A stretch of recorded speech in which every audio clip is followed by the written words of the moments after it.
So hello, everyone. Good afternoon. It's my pleasure to welcome you on this panel. It's the first of 3 panels that we organize as European Film Promotion in the frame of Producers on the Move program of 2021. Just very briefly about European Film Promotion. It's a network of promotional institutes from 37 countries.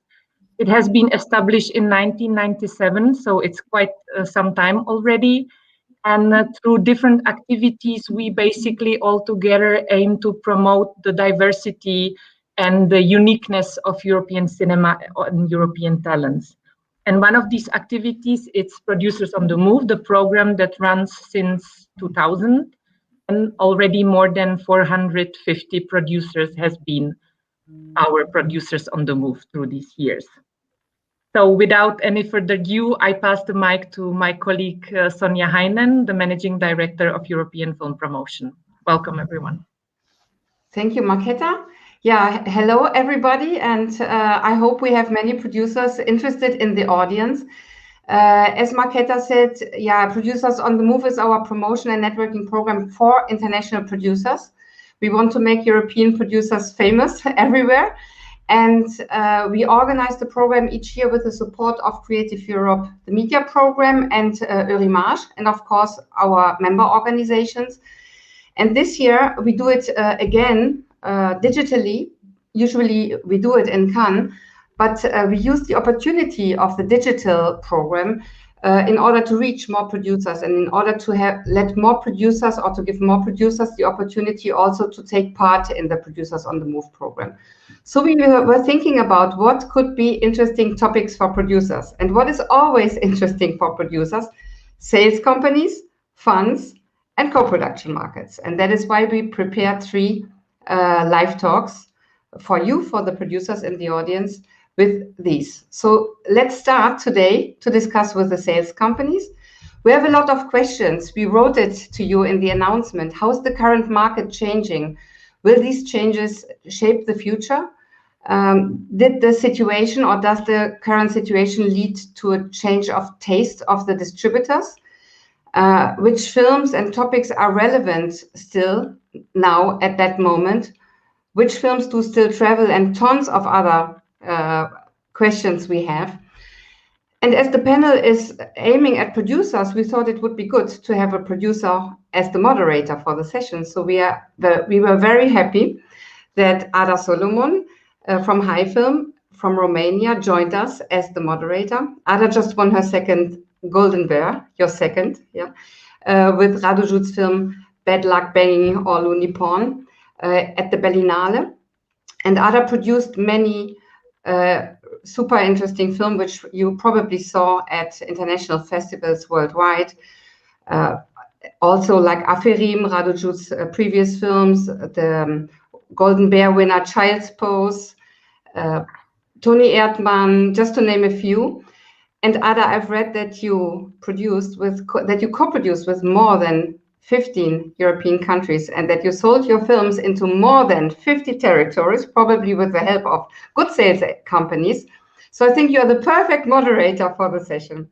I give over to you also to introduce our guests, and thank you very much also to Susan, Hédi, and Nicolas for sharing your experience with the producers. Thank you. Ada. Thank you very much for allowing me to put these questions and be part of this very interesting, I will call it brainstorming. I'm very curious what you feel and to how you see the current situation. But first of all, I would kindly ask you to introduce yourself briefly, and before I'm starting to ask pointed questions. I would start with Susan Wendt from TrustNordisk. In a couple of words, because I'm pretty sure that the people that are watching this know all of you, but just briefly. Yes, thank you so much, Ada. Yes, I'm Susan Wendt. I'm Managing Director of TrustNordisk. We are based in Copenhagen. and are the company, sales company owned by Cineuropa, but also partly by Nordisk Film. And I've been so lucky to work with one of the producers on the move for a long time, which is Kasper Dissing, who is one of the producers for Another Round, which I think most people have heard of. So the Thomas Vinterberg movie that just won an Oscar, which we're very proud about. But we also work with first-time directors, so we have a wide catalog of both known directors and first-time directors, so a big slate of different films, also a bit within TV series and other stuff. Thank you very much. Hédi, Zardi, Luxbox, a very daring art house sales company. Hello, yes, hello everyone. I'm Hédi from Luxbox. We are based in Paris. We launched this sales company with Fiorella 6 years ago, and we are representing independent art house films. And I'm very happy because 2 of our producers are part of the producer on the move this year. It's Sarah, the producer of Natural Light. The film was in competition in Berlin and won an award. And Nima, that we are representing his film Clara Sola, that is coming soon. Thank you very much. Nicolas Brigaud-Robert from Playtime, also coming from Paris, playing with different genders, different models, different things. Would you please tell us what's new on the play field? Well, thank you very much, Ada. Thank you for having me here. Well, Playtime is a international sales and financing company based in Paris. We've been doing this for a little over 20 years now. So we've worked, as you said, Ada, on the various broad variety of genre, of types of nationalities, and even as now everyone now also on TV and features. But I think what's been guiding us all through the years is that we look for director-driven movies. So we follow the directors where they go. They go in genre, we go in genre. They go in TV, we go in TV. So we're director-driven, definitely a director-driven company. And I have to mention also our sisters company based in Berlin, Film Boutique, which I know, Ada, you know, and Film Constellation in London, and B4 Films in Brussels. So we work as a team, as a group, and we handle and invest in 50 to 60 movies a year overall. Mm-hmm. Thank you very much. I would start with a question that I would address first to Hédi, but please feel free to join the topic and point your perspective.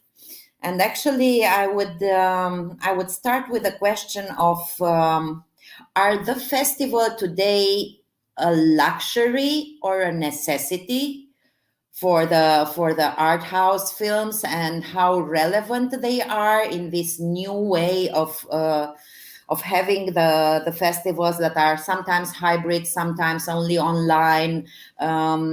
Are they still relevant? Are they still the trampoline for the films that we are used to have them? And also the other question would be, are they also relevant for the streamers and for the online distribution of the films, or rather not? I think it's a necessity for me to position a film in the right festival. Basically, for me, the festival allows us and help us to launch the DNA of a film, the essence of the story, and especially a director. So, for example, let's take Natural Light of Dinesh Nagi that Sarah has produced.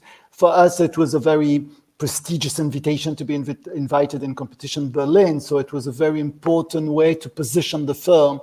The film was in our lineup for more than a year, but as a first feature film by a Hungarian director, The project was developed, for example, in Torino Film Lab, where some distributor was able to identify the project.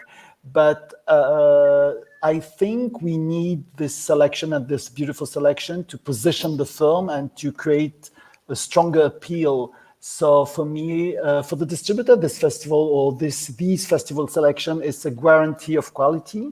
And regarding our film, yeah, it's a very important way to approach our distributor and use this festival as a marketplace to work the marketing, to see how the press react, to share the enthusiasm.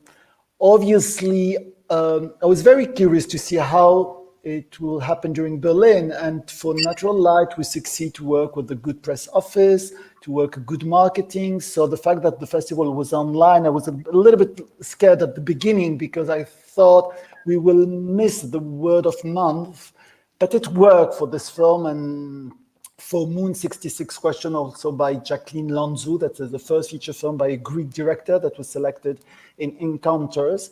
So basically, we use all the positive reviews, we share it with our distributor, it works. We need this momentum where all the industry is focused to see new film, to discover new director, or to discover the new film of well-known director. And this momentum for us is very important because we are representing the majority of the time newcomers and new directors, and we cannot pre-sell, and it's not only based on pre-sales on script, etc. People want to see images, want to watch the film, and as soon as they know that the film has been selected in a good festival, for us is very important. So yes, we need festival selection to launch the film, and also after to make the aura of the film grow and to reach different territories. So all the festival strategy is still very, very important. Yes.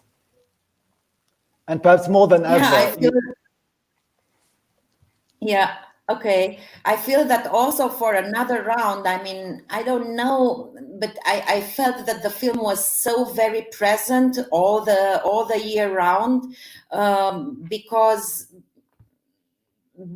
of the awards, because it was traveling so much, but I really felt it as a constant presence in the focus.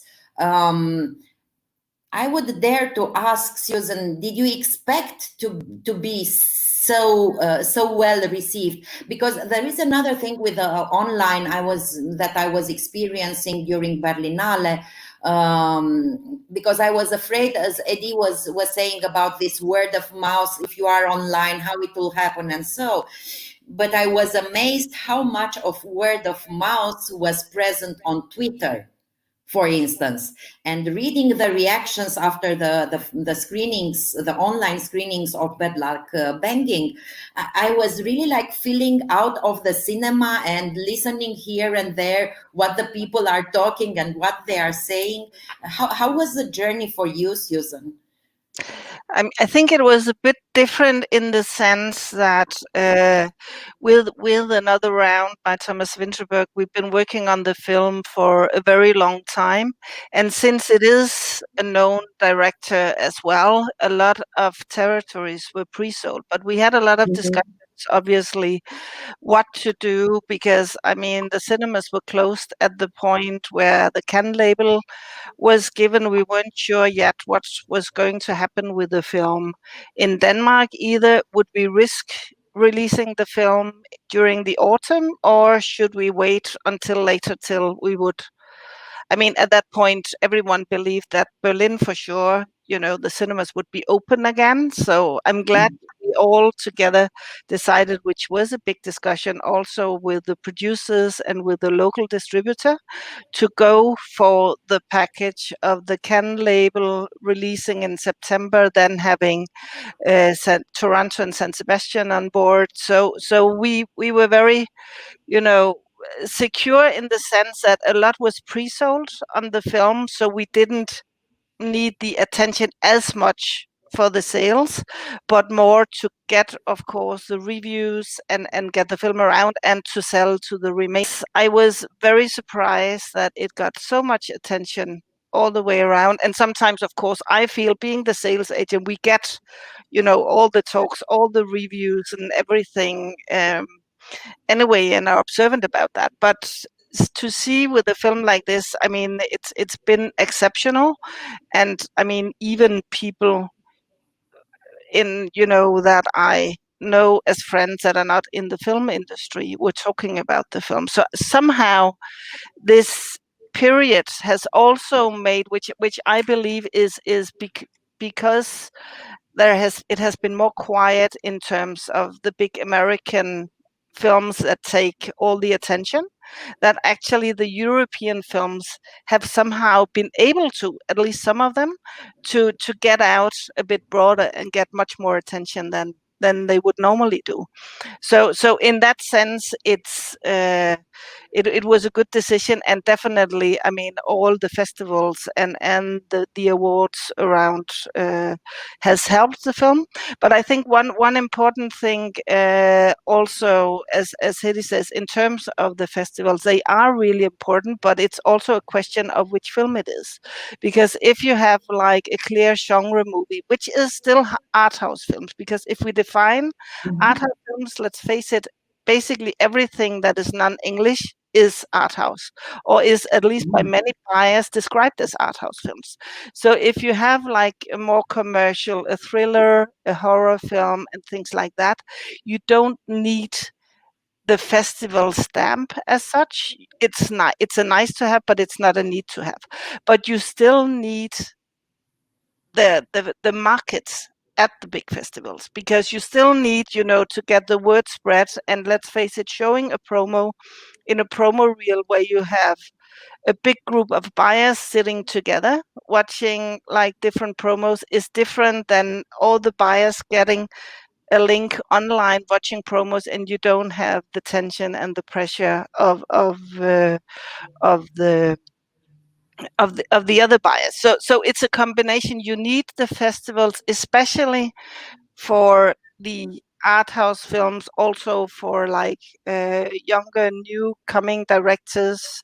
There you really need the stamp of the festivals, and you need, or at least it's better to have like, the physical markets in order to get more word of mouth. But also, as you say, Edda, you actually could feel as well, also in Berlin, that somehow word of mouth spread for screenings, also for market screenings during Berlin. So I think it's a question of adapting, and it's probably what we have to face. It's not an either or. Probably for a long time it will be a combination of both, having hybrid, and maybe also some of the smaller festivals deciding that it might as well make sense to have parts of it at least online and not physical. So I think we are all of this what has happened makes us, we need to think differently, but luckily we all adapt along the way. Thank you, Nicolas. I would turn towards you to explore a little bit how relevant the festivals are from your experience in your relation with the streamers. Are they looking more into the model of the audience, or some glory is adding up in their interest towards a title or another? Well, first I have to, of course, I will not contradict my colleagues, and I would agree on everything they have said. I will add two things. First, what I think Susan just said about having a well-known director. When you have a well-known director, you are less at risk by having an online festival. Because as we had in the label, the Cannes label 220, we had Japanese director Kawase Naomi, which was well known, had already won prizes in Cannes. We had François Ozon, that was already well known. So pre-selling was, of course, the case. We arrived, we had a few territories. That was not really a problem. My real question, And that goes with the hybrid. And I will go back to your question about the streamers. But my real question is, how do you launch in a totally digital world? How do you launch an unknown director? And that is the real challenge we have as sales agents.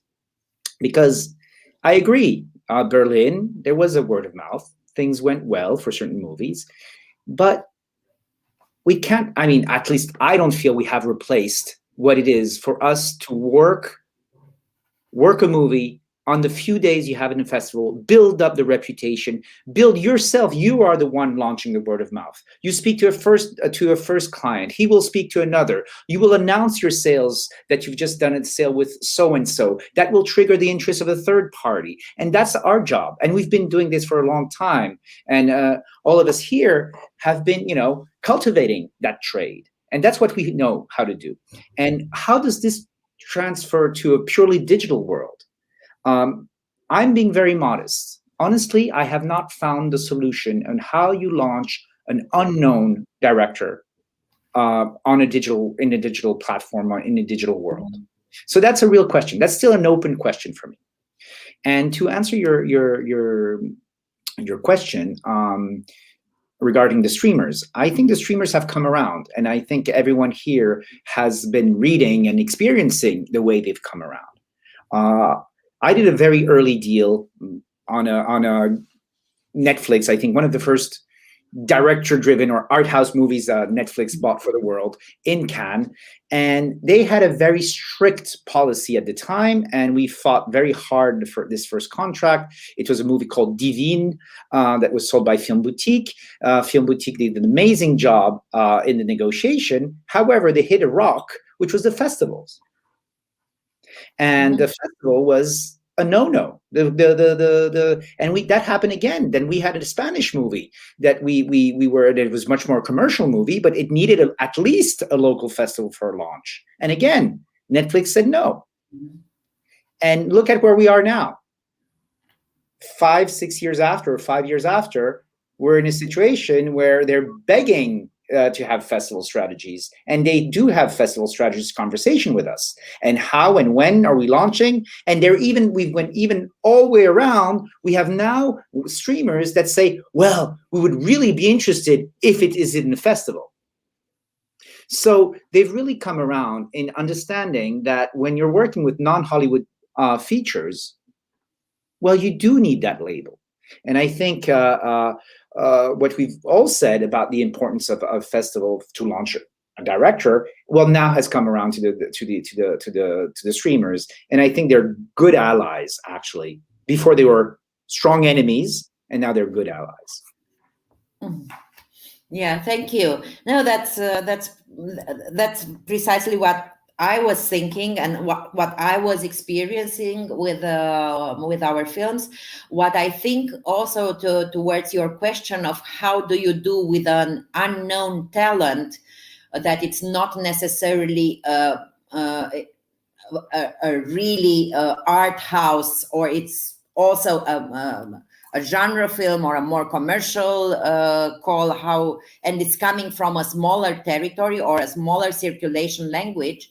How do you play with this? And somehow I think that the Nordic countries are champions here of how they manage to make their languages entering our houses and our universe. But in the same time, I was wondering about this, because I think that the marketing campaign and the whole way that you position the film on all the online channels, being them social media or whatever other tools, it involves a lot of creativity that will be equal in terms of energy with what you are putting in the film, much more than when you have a classical release somehow, and you have to stay completely informal to catch the attention and so on and so forth. But the other question that is popping into my mind is, how do you play with territories? If you are not going all of the sudden international, are you trying to group this online launching more regional, more, I don't know, on a same day in multiple territories? How are you looking into this to have like I don't know, if France, it's a trigger for many countries, for instance, and if you start from France, then to go into the other territories, or to have simultaneous release on as many European countries at least as possible, or how are you playing with this? How do you think it works better? Well, if I may have a quick answer on that, and I'll let my colleagues comment. But we're having and I think your question is key. We're having post-COVID issues on holdbacks, and that is something that our producers should be aware of. Is that not?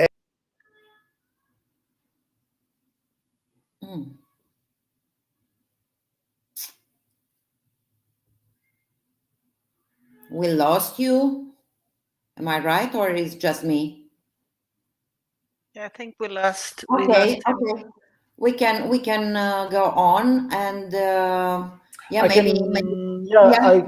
basically regarding the film that Luxbox is representing, just to position the idea of marketing that you are mentioning. First of all, the marketing that we are doing. Sorry, Nicolas.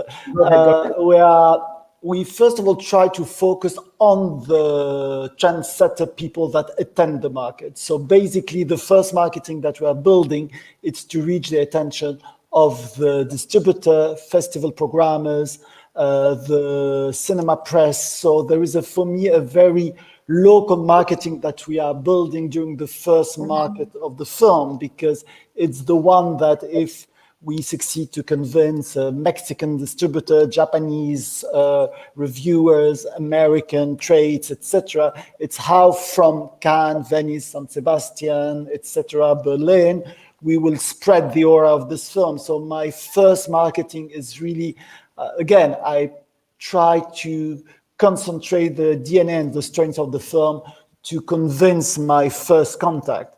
Regarding the international marketing, regarding our film and what Nicolas was telling, it's true that on our case, we try to ask our producer to remain very flexible, because we never succeed to impose a worldwide date of release. So we try to respect the holdback, but it's true that on this year of COVID, we asked some producer to be more flexible, because each territory was facing a very different reality.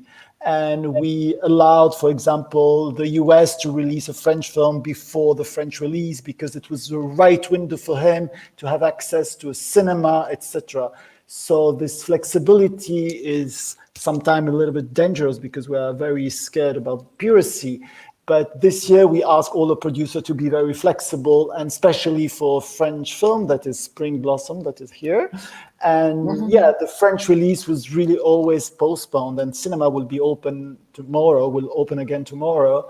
But the reality in the US and UK was totally different. So openly, yes, we asked that Curzon was able to release the film before France. And for Curzon, it was very important to release it at the specific date. But to go back to the question about marketing, we try basically, yes, for us, we focus really on the marketing to launch the film. We create marketing tools that after we share with our distributor, and after we try to be more flexible, to allow each distributor who take a risk on an abandoned film, first feature film, to adapt his tool. And the case of Spring Blossom of Suzanne Landon was really interesting, because all the territory they find their own way to promote this film, was totally different poster. The trailer was a little bit different. And it was really interesting to see that in these different territories, this film about love, first love story in Paris, each territory adapt their own code, etc. You were talking, Nicolas, about the holdbacks and the problems that the COVID restrictions plus the all good holdbacks that we we all know are, and you wanted to point something on that. Yes, I'm sorry, I was cut off. It's okay, it happens. Well, basically, we had around the world, and this was our concern as sales agent, a common business practice in which there was a certain period of time between the theatrical release, the VOD or DVD, and then the TV window. Those were relatively harmonized throughout the world. What happened with COVID is that all this exploded. And the question is that explosion only temporary? Meaning we have countries who are now doing VOD at a month after theatrical. We have countries that do it 2 months. We have countries that do premium VOD. We have countries that do day and date systematically, et cetera, et cetera. So is this this new situation going to last? Or is this only because of COVID? My opinion is that this shakedown is going to last. We have not yet found a new standard business practice around the world, which means that local distributors and local producers are faced with this very challenging situation where they have sales agents like us going back to them, or had Hédi said, going back to asking them for flexibility. Flexibility meaning, are you going to allow the Americans or the British to release your movie before you? Okay, let's say they don't agree on theatrical. Theatrical is not so much an issue because you also have delivery problems. So usually outside of COVID, usually countries will release theatrically after domestic. Well, the real problem comes is where the VOD window. When does that start? And that's also where paranoia, justified or not, on piracy exists. So I'm a local distributor in Spain or in France, and my movie's been released and is going to be released by Curzon, let's say, in the US. In the UK. Curzon wants to do the VOD 2 months after. But in Spain, they're planning it 3 months after, or maybe 4 months in case of France. So what do we do? And this situation is now paramount because, of course, those windows have a lot of value and more. And we're faced in a very difficult marketplace where this system has not yet, standard business practices have not appeared yet. We have not agreed on internationally on something, and it's going to be very difficult in the months and years to come to reorganize the windowing system, the holdback system, in a way to maximize revenues for producers and directors without jeopardizing their work through piracy. And I think that's a very, very big issue. And we have ahead of us a big festival in a couple of months. Early July, we have the Cannes Film Festival, and I don't think these issues would at all be solved. COVID might have blown over a little bit, but I don't think we'll go back to the windowing we had before. Yeah, I completely agree with you, and I doubt that we will go back, and I also doubt that we will have an universal model like we used to have, that will be even in the books, in the lectures, like a very clear algorithm with some small variation from territory to territory. But speaking about this, Susan, I would like to address to you, because also what I feel is that the attention span towards a title, it's shrinking, and this is also affecting these windows and the presence, the urgency of a title to be released in different territories. Am I wrong in considering this? No, I mean it's a yes and no, and I totally agree with Nicolas that we have the problem with the different windowings, and we are not coming back. I mean, let's face it, we are getting a lot more into, previously it was mainly the US that we're talking with day and date releases, and in Europe it was the UK that started off, bit in Poland, but many other countries have the strict rules of the windowing. And I think the biggest issue is probably, if you trust in the geo-blocking, which none of us do. I mean, we all with fingers crossed, and piracy things, preventing piracy and stuff like that, in order to try to make it work. And I think we need to get used to somehow that, I mean, it will be from now on, we need the flexibility just as much as, at least for us, we've tried also on the theatrical side to gather the European releases as much as possible.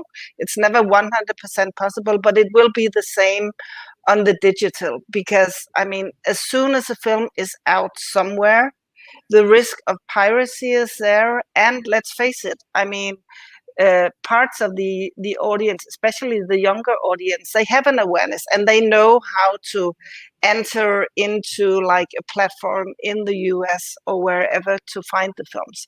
So I think our general thing is to try as much as we can to get people to release the films together, and to of course be really stubborn in terms of the geo-blocking. And if the film is right, I mean, what I can see in this whole COVID situation that we have with Another Round, where basically, I mean, we opened the film in September last year. France was the next one to open in October, but had to close down after 2 weeks. They waited. They didn't go out on digital or anything. They are opening now when the cinemas are reopening in France at the same time. In order to make the whole Oscar campaign possible, we had to decide with the publisher and the US distributor to go out digitally in the US. So the US is out digitally, and it's also out digitally locally here in Scandinavia. But a lot of other countries haven't even released the film yet. It's going to be released over the next months, and the last ones will be at the end of this year.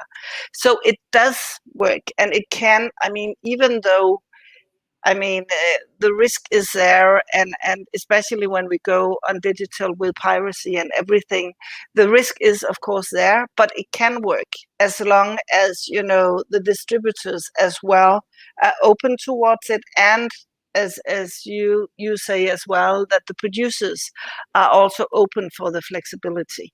So I think we need, it's a fact, it's something that is from now on, but let's face it, things have changed all the times. I mean, if we look back like to when the video cassettes came, people thought that, okay, cinema is dying.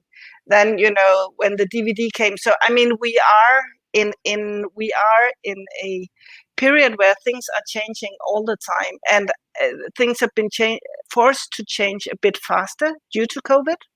But it's a thing that we've been discussing with the windowing and the digital window specifically for years. But COVID has for sure pushed it a bit further, so that things happen faster than they else would have. Thank you very much. And speaking about changes, do you think that the whole and before addressing this, I will address towards the audience and ask them to hurry up to put questions if they want to get them answered, and don't be shy, dare to ask. Speaking about changes, do you think that there is a change also in the taste of the public, in the taste of the audience, due to the way they consumed cinema or audiovisual products extensively in front of a smaller screen during this year? Do you think there is a change over there? Do you think that there are maybe, and this is a question for all the three of you, do you feel that there is a film that was in the DNA of your company a couple of years ago that you would not pick today, or a type of film is this something that it's also changing, or we can be confident of what it is, what you feel that it's good quality? It doesn't matter on the type of distribution that will end in. It's still a good product that will sell. I mean, for sure, you have the visual. I mean, the visual art house films where you have like where it's mainly like, you know, the niche films that need the festival, also a bit like we discussed with like first time directors. But if you have like, you know, a genre movie that has always been consumed by, you know, on the digital side. So it is still, it depends film by film, what works and what doesn't. So I don't think we have changed that this period of time has changed, you know, the way people are perceiving films. Of course, it's a bit the way that the buyers are perceiving the films right now, because if you're insecure of a theatrical release, you need to know that you can have like a digital release. And let's face it, on the digital side, it's harder to do the promotion. So it's harder for like a real art house film to perform only digital. So that's why it can make it harder. But if you have something that stands out, and it doesn't necessarily need to be like horror or genre or anything, but some edge, some comedy, something that stands out from the regular, it will work in both the digital and the theatrical world, I think. Anything to add, Nicolas, Hédi? Yeah, I remain very optimist, because regrets, I would have regrets if I represent a film that I don't like or for which I feel nothing. So picking only 8 films per year, we are with Fiorella very dedicated, and we want to give space and time to each of our film. And I do believe that there is still distributors that have remain open to have this coup de cœur, basically, because again, Natural Light, first feature film, Hungarian film, Second World War. We can say, during a COVID year, the loneliness of a soldier during Second World War might be not very appealing, but the film was so poetic and so deep that he find a lot of distributors worldwide that have been moved by it, even if they all told us it's a risk, the market is complicating, etc. But we want to try. And and Jacqueline Lanzou also film is a very personal portrait of a father and daughter relationship. It's very unique vision. So again, I was very happy that we find a distributor in the US and UK, etc. So I'm really driven by the emotion that all these stories bring to me, and I use it to convince the other. I really hope that we will remain curious. After we have to fight. On my position, I want to fight that each film find the largest audience worldwide. On theater, festival, platform, I adapt and I try to be flexible. For me, the goal is to make exist these upcoming voices. I want to remain very optimist, and we will see. Thank you. Susan, something to add on this? Not really. Okay. Finally, we have a question coming from the audience that is going like this. Nicolas pointed out streamers are now keen on festival releases, but what about theatrical distribution, particularly where there are pre-sales? Are they being flexible? How? And seeking distributor approval? How is this evolving in our times, in the current times?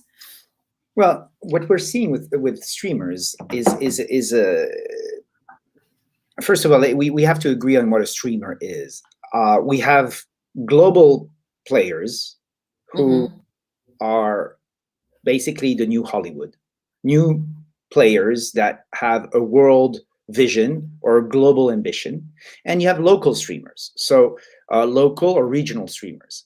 So I think what people mostly think about, but just to be clear, when people talk about streamers, they're talking about the new Hollywood.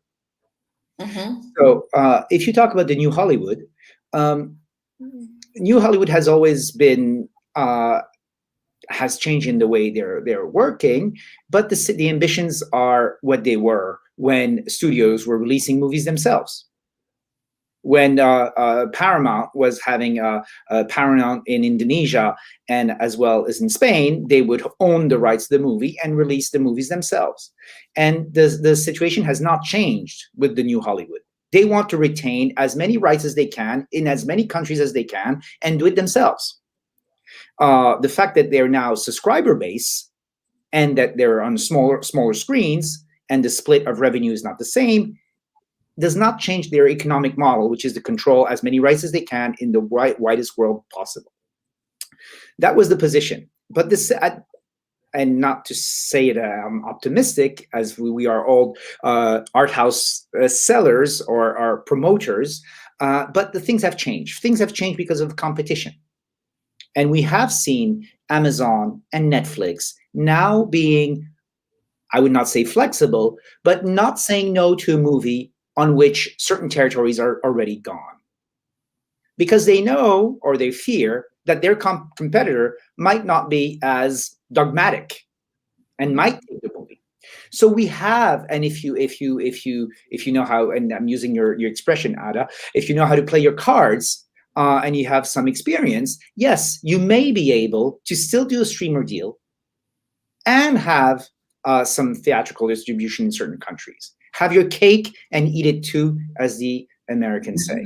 So there are possibilities. I'm not saying it's the standard. I'm not saying it's easy, but there is flexibility today that there wasn't. And I remember some few years ago in Toronto, I had a movie at Platform, and Netflix came to make an offer, and it was a French movie, and we had sold that very morning Japan, UK, etc. And the buyer at the time said, well, just, cancel the contracts. Our offer is much bigger. And we tried to explain that in our business, that's not how it works. We have deals, people we know for 10 years, decades. They love the movie. They want to release it. And it's, that we're not going to do that. And the buyer slammed, and physically, I was shocked, slammed her computer and left and said, you won't work with Netflix again.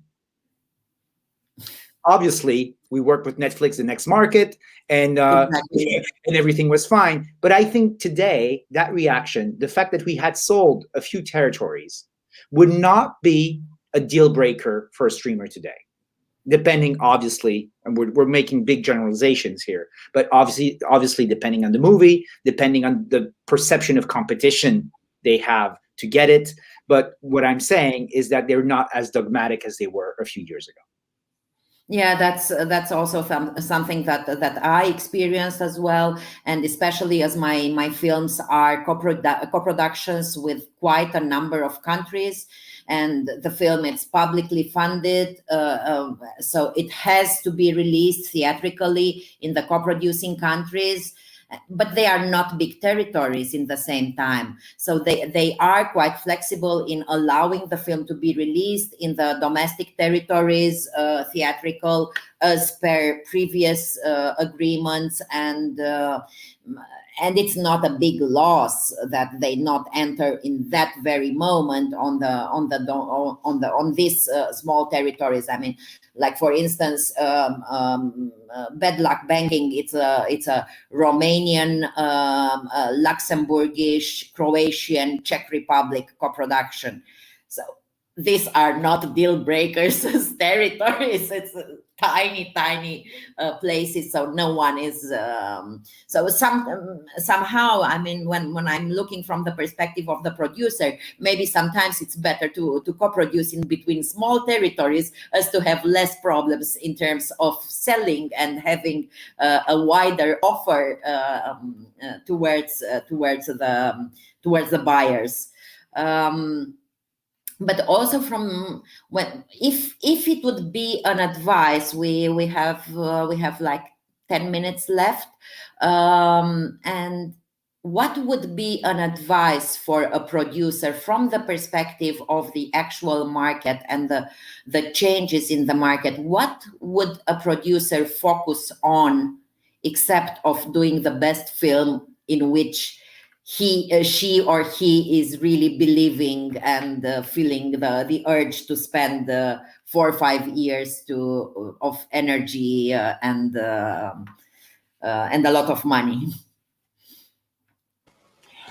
I would like to say a good production value, because the market is very competitive.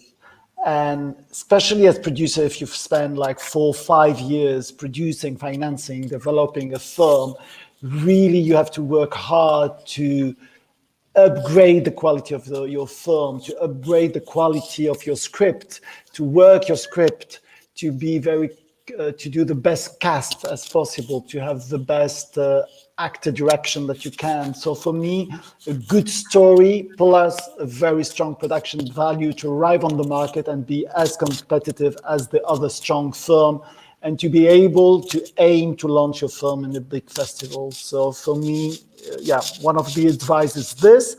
And second, to include in your production process, creating, having pictures, stills, backstage photo for all the marketing, produce, and at the same time dream the future of your film, how you will share this passion that you have for this story, for this director, for this film. So yes, help us after to promote and have enough material to promote your film.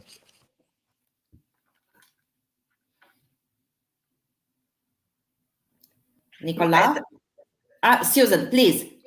That's okay. No, I just wanted to say that very important. I mean, things are changing, and it's like, every day one thing works today, another thing works tomorrow.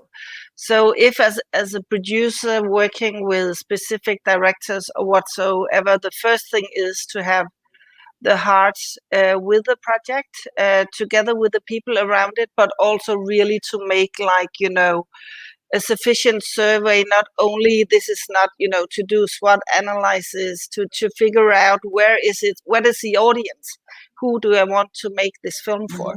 Because I mean, there's like tons of dramas, love stories, whatsoever. What makes that there's like small differences in each that makes it personal and makes it work and be different from everything else. So it's not always just a question of saying you have to do like, if you do like strong thrillers, they will sell. If you do this and that, it will sell. Is really like the question of what works, and then get the right people on board earlier on. Try to get a sales company on board as well, work with film institutes or whatever consultants in the different countries, but also with sales agents, being guided already from script stage, if possible, to get the films into the right direction. And as Hédi says, it's really super important along the way to make sure to have all the material made. It's something that people often forget. And I mean, let's face it, 1 year after the film has been shot, you cannot reshoot a special picture out in the forest where everything is winter and now it's summer whatsoever to make the perfect poster for the film. So it's really, to have the right people on board, but also to do it from your heart. If you try to make a film just to make it work internationally, I don't think it will work. I mean, you need to be in there and either focus on your local audience, and then the other part will come. If you want to grab everything, it's often not possible because there's too much together. Of course, there are certain things that you can combine into it, but it's really to partner up with the right people as early as possible. Open your ears, and also, as Hédi says, the cheapest place to make the perfect story is at script stage, to get some consultancy there, because once the script is good, then you can build on that. And there is another question coming from Carlo Dursi from Potenza Producciones in Spain, former Producers on the Move 2017. What do you think about the audience design trend, started from Torino Film Lab and now extended as a marketing element?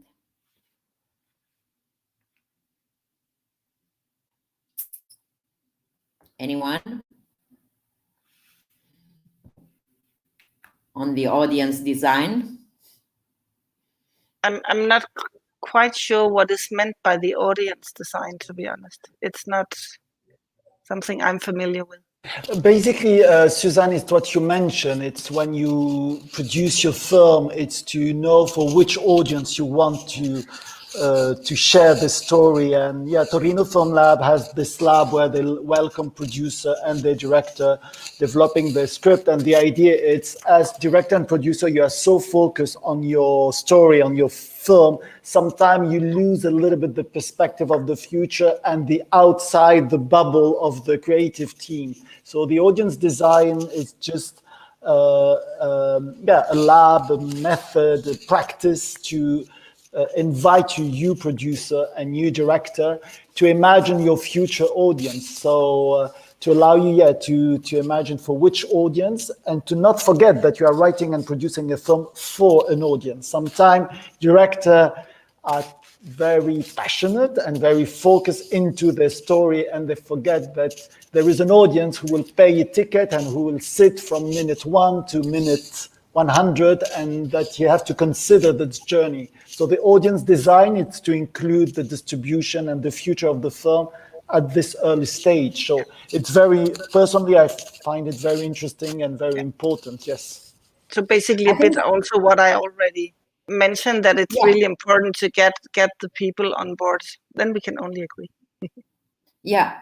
I think it's important, and I think this is also a practice that it's much more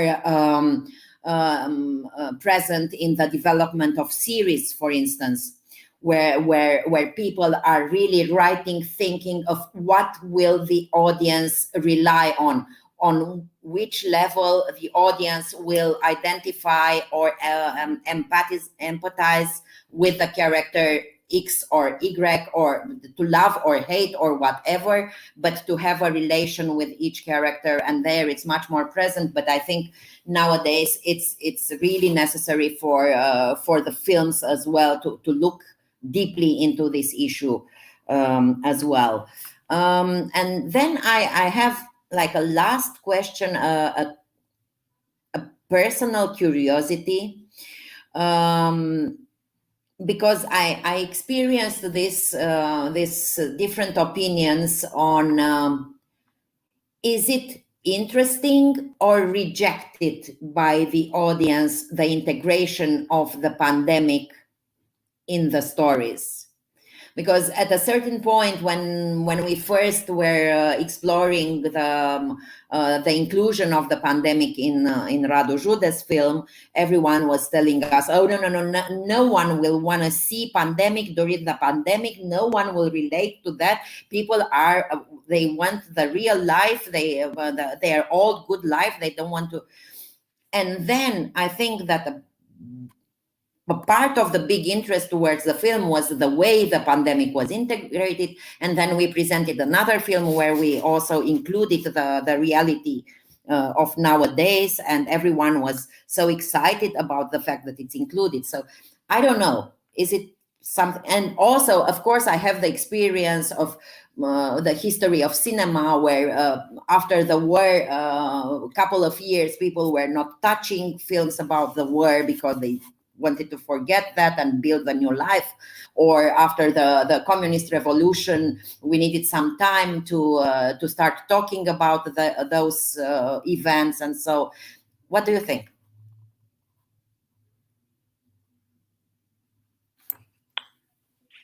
Nicolas. I think you're going to be, at least with my answer, very disappointed. Is that I don't think there's a bad subject.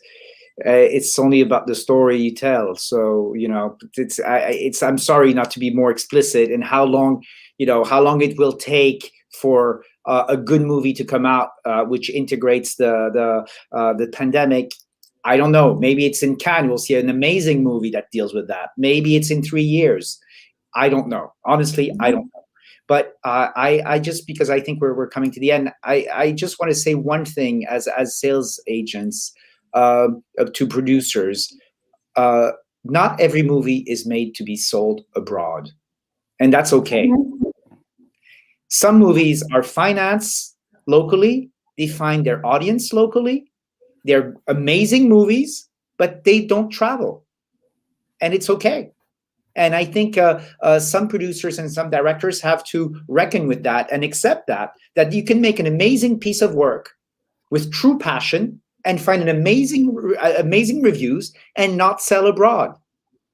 Those two things do not overlap. So, and what Susan was saying, and I think Hédi also was saying about the marketing, it is true that getting a sales agent early involved will give you that tone and will give you that taste.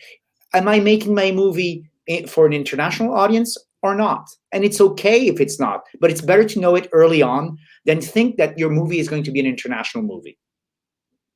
That would be my advice. Thank you very much. Any more advices in order to wrap up? No, I think this is it. Thank you very much for sharing your thoughts and for the precious advices and ideas that you were sharing with us. See you in Berlin. See you in Cannes. See you as soon as possible in a cinema.